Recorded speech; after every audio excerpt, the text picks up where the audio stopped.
Guys, so today we are going to read day 8 of Glory Be. This is going to be chapters, I believe, 13, 14, and 15.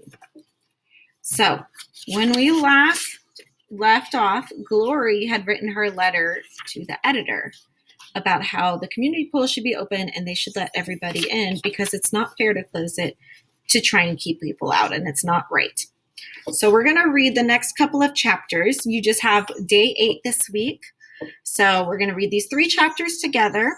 And anytime I stop to write some important events in my notebook, I want you to do the same thing. That way, when you have to fill out your Google form and answer those questions about the important events, you know what the correct answers are. So I'm starting with chapter 13, page 80, Jessalyn's Big Fat Lie. I ran all the way to my front steps without stopping and plunked onto the porch swing. My head was spinning thinking about mean old lady Simpson, but I wasn't going to tell what I'd done. I kicked off my sneakers to push the swing back and forth with my bare feet, catching my breath under the ceiling fan. Pretty soon, here came Jessalyn gliding up to the sidewalk. She didn't say a single thing, just floated up the stairs to our room. I followed her and I opened my newest Nancy Drew book to chapter 11, all the time thinking about the letter I just delivered to Mrs. Simpson. Jessalyn leaned across her bed and reached under it. Was that her shoebox she was after? I was hopeful. Want to play junk poker? I asked.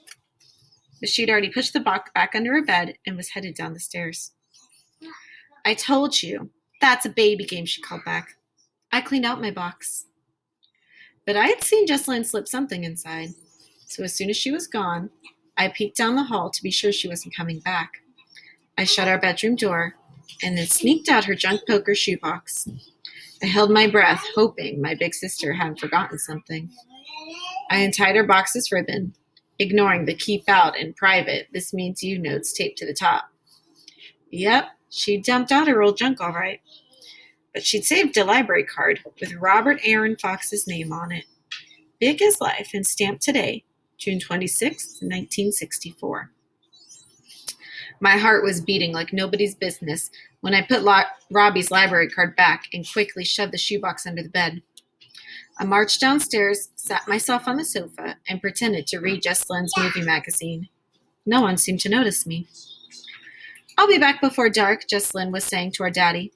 Mary Louise wants me to go to Memphis shop tomorrow. Her cousin is driving us.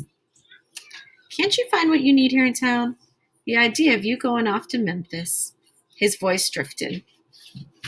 So I'm going to stop here on this page and we're going to write down an important event. And that's what Glory found in Jessalyn's shoebox.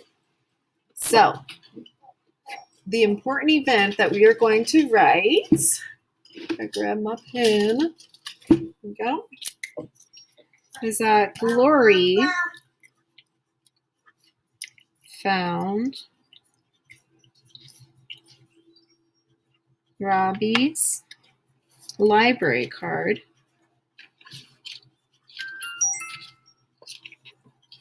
in Jessalyn's shoebox. Thank you. I'm going to ask also in the questions the date. What date was on it? And so I'm going to write date. It says June 26, 1964. So this is important to remember that 1964, that was, 40 plus 10 more, so 56 years ago. Stop, Eddie. So 56 years ago was when this story takes place. It's a very, very different time and a very different place. So I want to make sure we have that in our important events because that's really important for us to continue thinking about as we read this story. So make sure that you've written this down somewhere. If you need to, pause the video so that you can write this down and keep track with our important events. Page 82.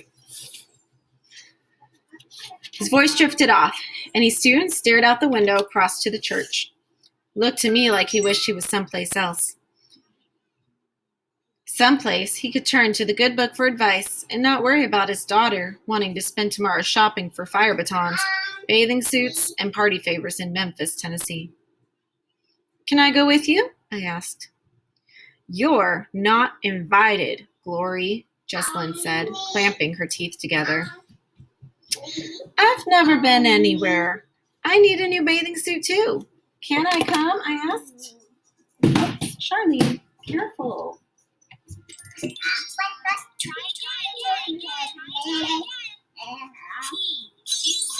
Here, why don't you do a different one, Sugar? Yeah.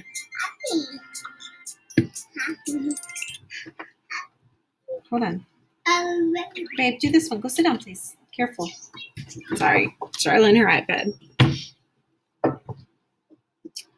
I've never been anywhere. I need a new bathing suit too. Can I come? I asked.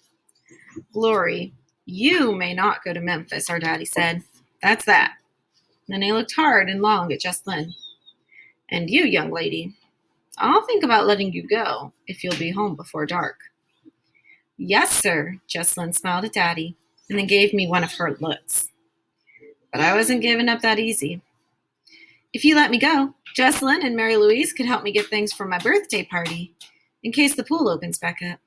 You know, it is my birthday on July 4th. It's 8 days away, in case y'all have forgotten. But nobody paid a bit of attention to me. Jessalyn was smiling sweetly at Daddy. We'll be careful, and we'll be back before dark. Memphis is only an hour away.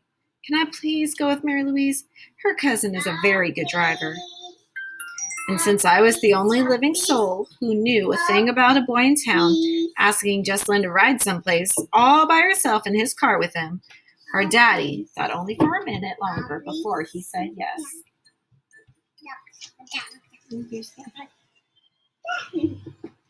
All right. So, another important event that we found is that Jessalyn tells her dad that she and Mary Louise are going to Memphis to go shopping.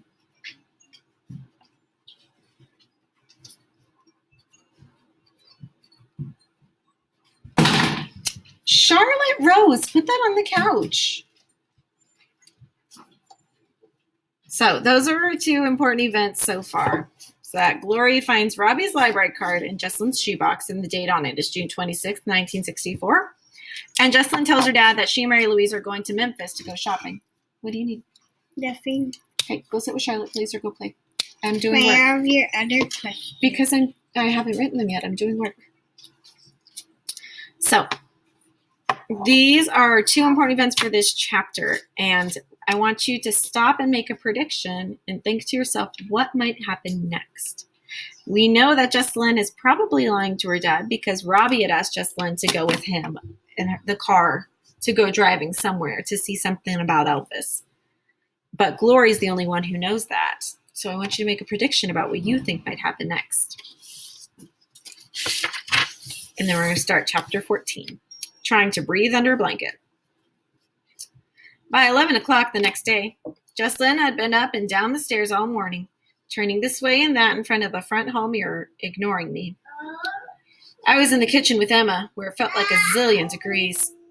Too hot to be cooking turnip greens and frying pork chops. But that's what Emma did in the middle of most every day. I'd wait for her to put the cornbread in the oven and sit with me. Guess what, Emma? I delivered our letter to the newspaper. I smiled and reached for her hand. Don't be calling that our letter.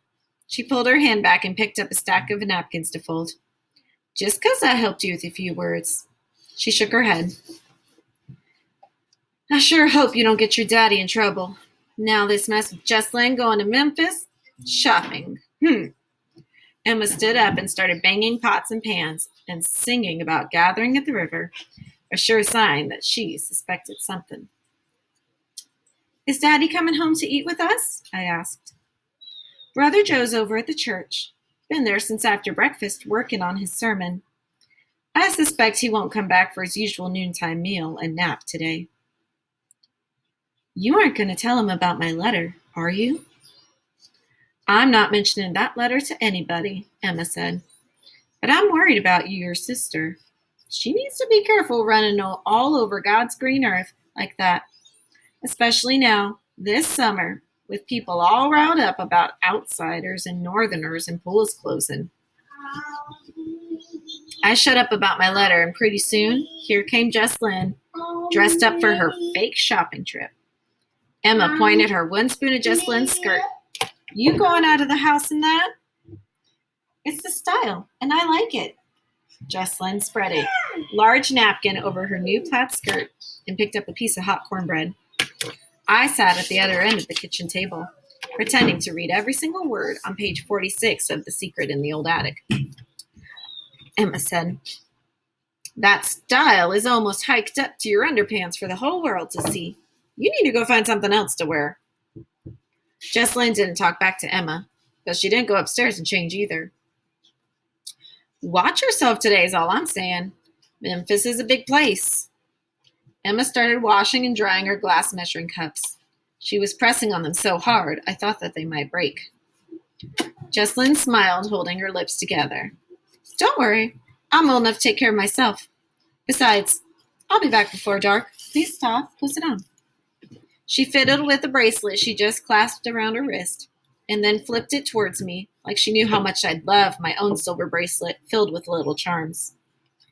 After she set her dish and iced tea glass in the sink, she dabbed at her bright lipstick, and then she shut the front door and half skipped down the sidewalk towards wherever it was she claimed she was going. Hi. Okay, go, Harrison, go play. Emma called after Jess Lynn. Watch yourself, girlie. But Jess Lynn was gone. Something's not right with this so-called shopping trip, Emma said. That child's been acting strange lately. It wasn't easy to get anything past Emma. That's why the lie I was about to tell came out of my mouth slowly and carefully. So we're going to stop there for a minute. Emma is very suspicious, so I have the word suspicious up here, of Jess Lynn's shopping trip. And that's an important event to know that Emma knows that something's going on. So Emma is suspicious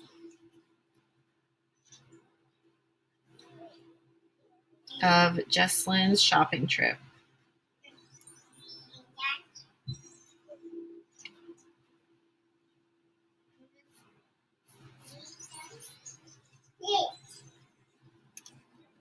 She's suspicious of Jess Lynn's shopping trip, which means she knows that something's not quite right there. She doesn't quite believe her. So we'll see what happens because of that. And Lori says she's about to tell a lie. Emma, I forgot to tell you. Miss Bloom asked me and Laura to help with the little kids story program over at the library, I said, all afternoon. Emma put her hand on my shoulder to stop me from running off the way Jess Lynn had just done. She was looking at me hard. She must have still been thinking about Jess Lynn and Jess Lynn's skirt. Just a minute, young lady. All afternoon? When I looked right back at Emma, I didn't blink. It was hard to lie and not blink. Miss Bloom needs me. Plus, I have to drop my book off.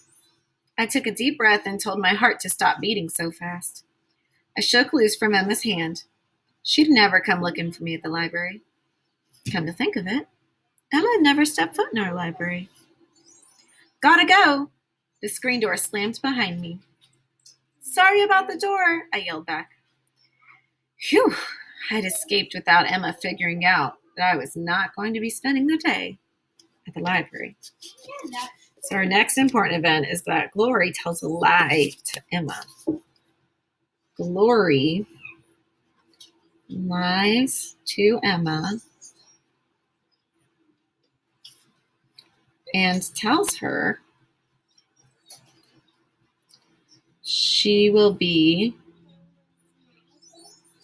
at the library all afternoon.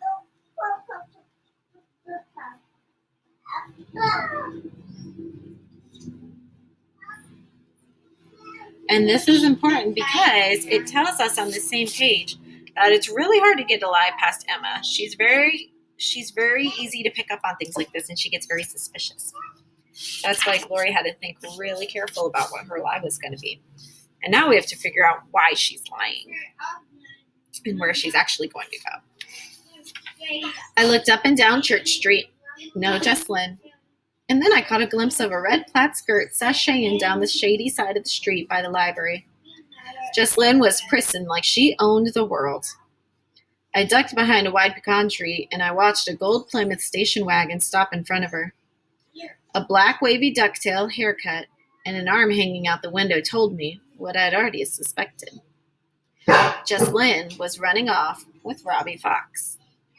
He opened the car door, big as you please. But something must have changed his mind, because the next thing I knew, they disappeared into the Piggly Wiggly grocery store across the street. I raced to that station wagon and peered in the back window. A picnic cooler, a blanket, an old football jersey, and the spare tire were inside. When I heard Jesslyn back on the sidewalk, yakking nonstop, I didn't have but a minute to decide. I jumped in the way back of the station wagon to hide under the blanket. Wherever we were going, I hoped it didn't take long. This was the scratchiest blanket ever, and I couldn't hardly breathe. So, Glory has just hopped in the back of the car that Robbie came to pick up Jesslyn in.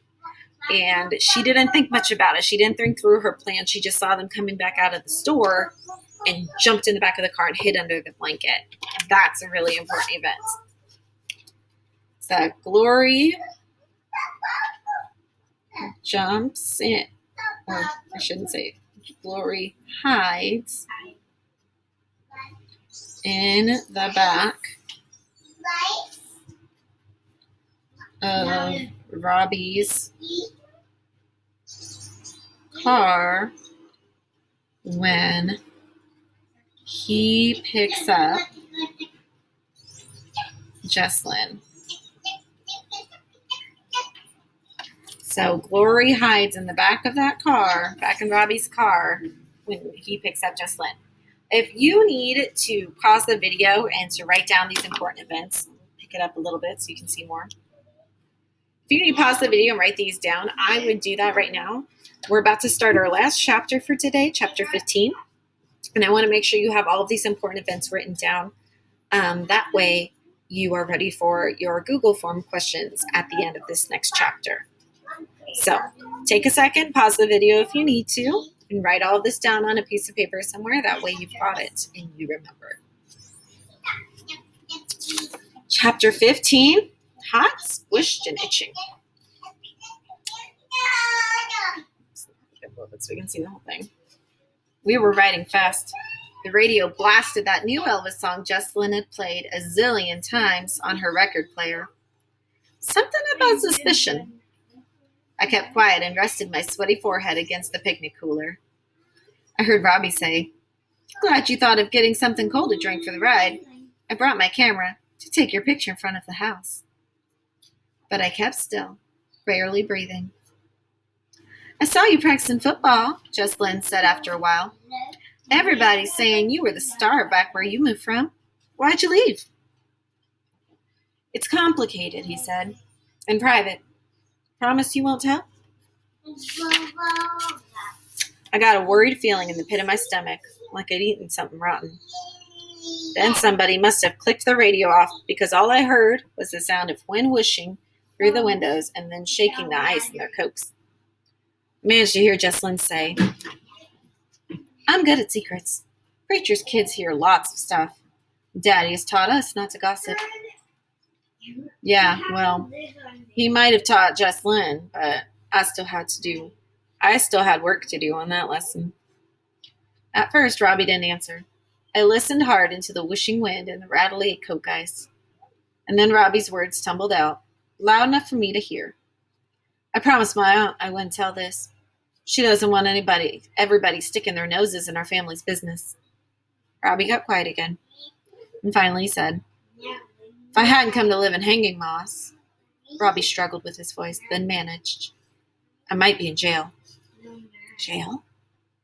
Jesslyn and me were riding in the car to Kingdom Come with a jailbird? I put my hand over my mouth to keep from yelping. Emma would have our heads and our tails on a platter. For the first time ever, Jessalyn was speechless. She was probably thinking about Emma's wooden spoon coming in for a smack to the back of her. It's not the style, skirt. Quietly, Robbie said, I got in trouble back in North Carolina, and it was in the newspapers. What kind of trouble? Jessalyn asked carefully. There was this dime store with a place to eat inside. Just stools and a counter, good hot dogs and ice cream. And I saw a boy there, a colored friend named Henry. His daddy worked on my granddaddy's farm. Sometimes we'd throw the ball around and act like we were scoring. Henry was always nice to me. Our schools were getting ready to join up next year. And our town wasn't really big enough to have a school for white students and a school for Negro ones. We would have ended up on the same football team. I kept holding my breath. Well, Henry was sitting there waiting to order something. One of his friends was reading the book. They were talking quietly, not doing anything bad. Except in our town, colored people aren't supposed to eat where white people eat. I was all ears now. Robbie could have been describing hanging moss. The same thing for us. Colored people and white people are kept separate. At pools, schools, restaurants, and even the town library. What'd you do? Jessalyn asked. The waitress yelled at him to leave. So I found a stool next to Henry. I sat down to order. I didn't like that waitress hollering at Henry and his friends to get up, and so I told her so. The police came and pulled us out to the street. Of course, somebody called the newspaper. Well, I'll be. If Jessalyn or me did that in 5-dime lunch counter downtown, Mrs. Simpson and her newspaper people would be there faster than you could say hot dog with mustard. Can't imagine what Daddy would do if my picture ended up on the front page of the Hanging Moss Tribune. I bet that was scary, Jessalyn said.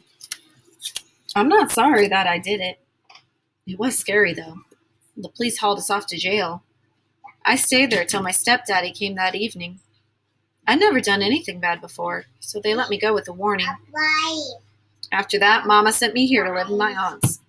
She said she needed some time away from me. Claimed she couldn't hold her head up around town. Now my heart was beating faster than fast. I wondered if Robbie was going the speed limit. My insides were zooming. Here, Mommy too. Mommy too. There we go. Yep, no, it's charging. You gotta leave alone. Yep, go sit with Baba. You can watch him play. Jessalyn said, maybe your mama will change her mind and she'll let you come home. Dinosaur! Yeah, well, I like it here now, Robbie said. I'm gonna stay, especially if I make the football team. You'll make the team, Jessalyn said. You're good. The ice rattling had stopped and the wind had died down some. I could practically hear Jessalyn batting her eyes. Please don't tell anybody what happened in North Carolina. If word gets out that I'm a troublemaker, my aunt might send me back. I don't want the team to know either. I shut my eyes tight and clenched my fists together, and I willed myself not to push that scratchy blanket back. It up and say that Jessalyn wouldn't tell a single soul. She's good at keeping secrets and good at telling lies. I was bad at keeping secrets, and I was real bad at lying, especially to Emma. Harrison, Daddy's calling you. The car radio came back on, and all I could hear was Elvis singing. The picnic cooler bounced next to me while I thought about having a Dr. Pepper with Jessalyn and Robbie soon. Me pretending like I hadn't heard that bad thing about Robbie and his friend Henry. The station wagon slowed and then stopped. We were parked someplace. Jessalyn reached over to the back seat for the camera about the time that Robbie opened the back door for the cooler. There was no more hiding. Both of them saw me at once. So we're going to continue our important events list. Our important event is that Jessalyn finds out where Robbie tells Jessalyn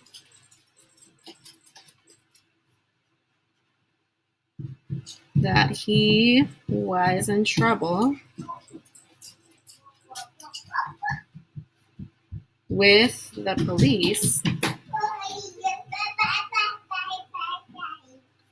in North Carolina, and I'm just going to write NC for North Carolina, for sticking up for his. What? It's charging. You can watch Paw Patrol's in Bubba's room. For his colored friend Henry.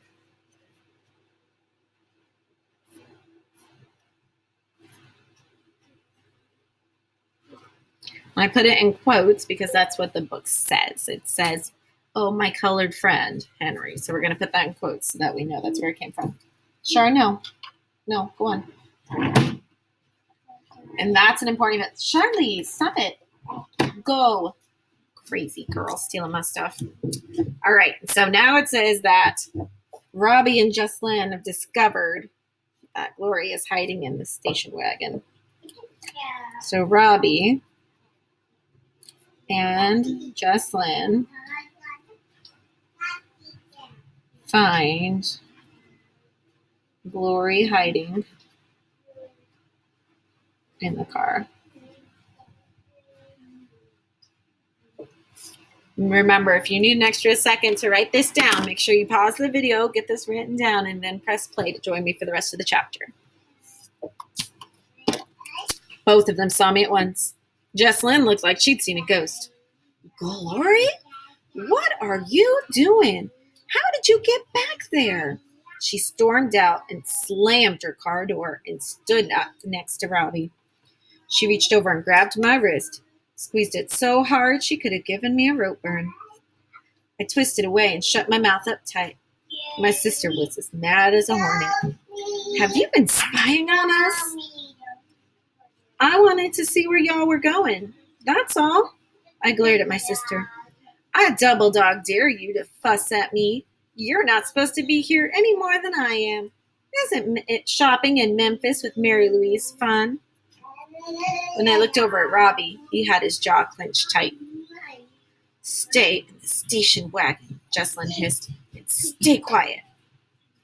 I was all squished up next to the drinks cooler. You're not the boss of me. There was this little house right next to where we were parked.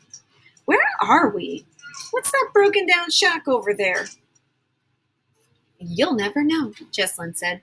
You aren't budging out of the car. Robbie must have taken some pity on me. Let her out. It's hot back there. She can burn up for all I care. She is not coming with us. Jocelyn's voice was full of meanness.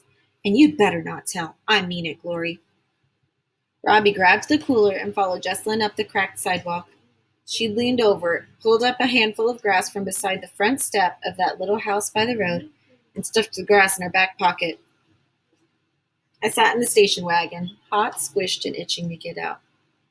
I'm coming, whether you like it or not, I hollered out. Even if it was just some falling down house on the street in the middle of nowhere, I wanted to see what they were doing.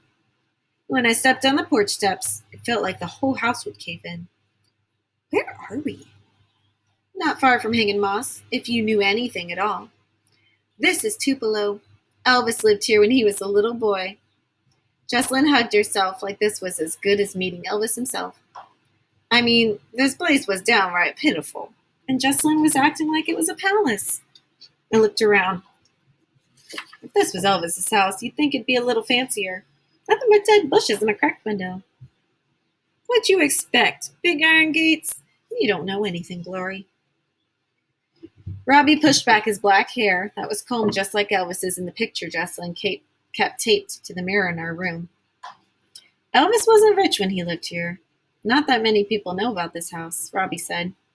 He spit on his shirt tail and wiped circles in the dust of the front window pane. Hey, you gotta see this. Jocelyn peered through the dirty window. I dare you to get me some of that wallpaper. She batted her eyes, like Robbie was the real Elvis passing out autographs.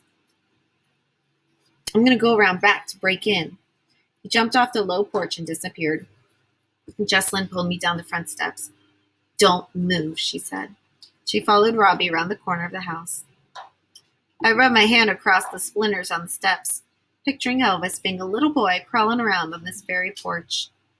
Not a breath of air moved, and the sun was so hot, I got to wondering what in tarnation Jocelyn and Robbie were doing behind the house. Nancy Drew wouldn't just wait here. She'd be looking for clues. Where were they? I spotted an open window. I peeked in just in time to see Robbie peel off a piece of wallpaper and hand it to Jesslyn like it was a diamond ring. I could hear them talking, plain as day. If we hold the camera back, both of us can be in the picture. And then I saw a flashbulb pop light and heard Jesslyn giggling. I waded in the dirt and dried up grass and thought about all those nights last summer when we stayed up late talking about how yucky boys were. Now Jesslyn had disappeared with Robbie into the cool shadows of Elvis's living room, and I didn't hear talking anymore. Pretty soon they climbed back out to the window, acting all moony-eyed. And that's when Jesslyn saw me sitting there. I told you to wait on the front porch. She looked right into my eyes. She was squinting hard. Well, I want to see inside too, I told her. You never used to mind if I went places with you. Well, I mind now. The heck with Jesslyn. I climbed right through the window of Elvis's house. Phew! It smelled like the inside of Frankie's hamster cage. I got out fast and hurried around to the front porch. Stinks to high heaven in there. When's the picnic? I asked. Robbie handed me a drink and a cookie. I dangled my legs off the porch in the sweltering heat while they giggled and whispered. This porch sitting was getting boring. It'll be getting dark soon, I said. Emma might notice that we're gone. We packed up Robbie's station wagon, and before we left, I reached down and stole me some of Elvis's grass, too. And then I slipped in the back seat right behind Jesslyn. This is pretty. Thank you. Jesslyn curled her fingers around the piece of green flowered wallpaper. She put her head back on the seat and looked at Robbie. I had fun today, she said. I squeezed my knees up close to my face and smiled, thinking about Elvis and that ugly wallpaper. I stopped smiling when I thought about Robbie and what he said about jail. We need to hurry. It's getting dark out, I said. Right about now, all I wanted was to get home to Emma, safe and sound. So, Robbie and Jesslyn find Glory hiding in the car, and they arrived in Tupelo at Elvis's old house.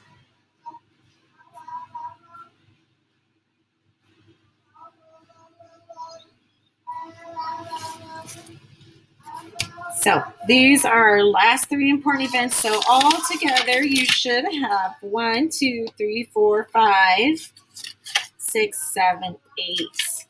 So there's 8 questions, and you will write a prediction about what you think is going to happen next when they get back to town. So when they all get back to town, what do you think is going to happen with Glory, with Jesslyn, with Robbie? Make sure that you have written down all these important events and then click the Google form next to this video. I'll see y'all soon.